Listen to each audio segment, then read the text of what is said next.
and you walking, you talking with God. Right. Enoch, he just didn't walk and talk with God, just walk and talk with him. They was on the same page. All right. In other words, when you get on the same page with God, you become into his mindset. You think like a God. You act like a God. You move like a God. You talk like a God. And then when you're talking to others, you breathing life into others, and you're taking away that dark veil, that grave cloth that's upon their mind, so that they can see the divine also.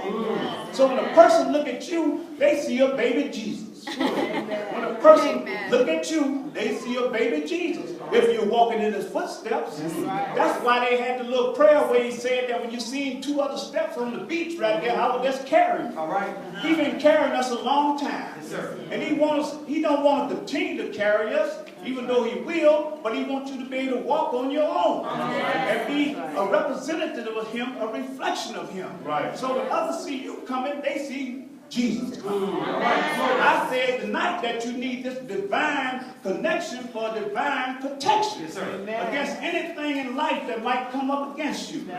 You'll be able to deal with it because you will deal with it in the spirit of truth. When you operating on the spirit of truth, you manifesting the powers from on high. This is why the scripture admonishes us that we don't wrestle against this flesh and blood. That's only earthly foolishness. What we wrestle against is this principality and this power from on high, where the wicked darts are always flying at us day and night. Especially when you sleep. Because you can wake up with hell on your mind. And so this is why you have to guard yourself at all times. That's why it's good when you get up out of the bed and kneel down on your knees or stand up and look in the mirror, however you want to do it. Just talk to the Lord and thank him for another moment, another opportunity to breathe, to walk, and to be a witness of his greatness.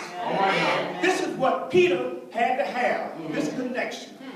And Peter had this connection afterwards. Because once he got the connection, Jesus went on further to say, upon this rock, I will build my church. He said, the gates of hell will not be able to prevail against it. That means come hell or high water, whatever they might bring against Peter, he wasn't going to be able to surpass what God had already established upon that rock. So Peter became the rock. And we supposed to be some of those stones from that rock as we continue to grow. Because see, this is what it was all about. The battle ain't about this land and turf and all this. The battle is all about the heart, mind, and the soul and the spirit of the people that are stuck out here in darkness. That's why anytime that someone from the dark part of the world call you out, you should be able to stand. Like Peter was able to stand. You should be able to be solid.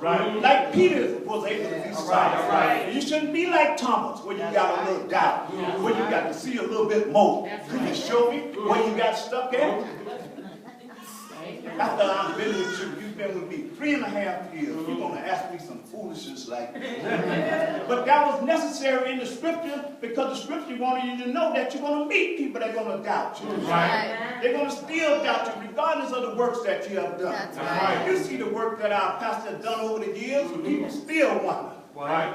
Is it really true? Catch me. Am I asleep? Am I dreaming? No, you're not dreaming. You're not asleep. You living a life. You living a reality. This is a reality. This is not this stuff that you see on TV. This is not Hollywood, just made up and fixed up and mixed up. This is divine revelation that has been poured down upon him. And you see the manifestation from the revelation. It's the same way that John had it on the Isle of Patmos.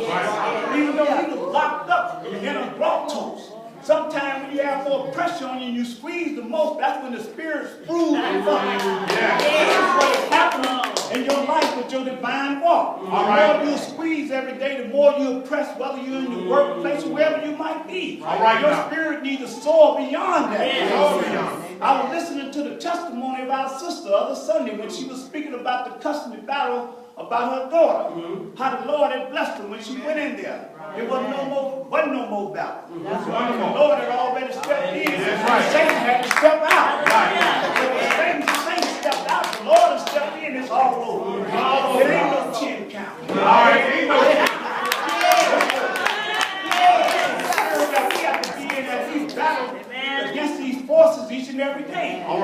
You have to walk like this. You have to talk like this. Don't group your shoulders and hold your head down.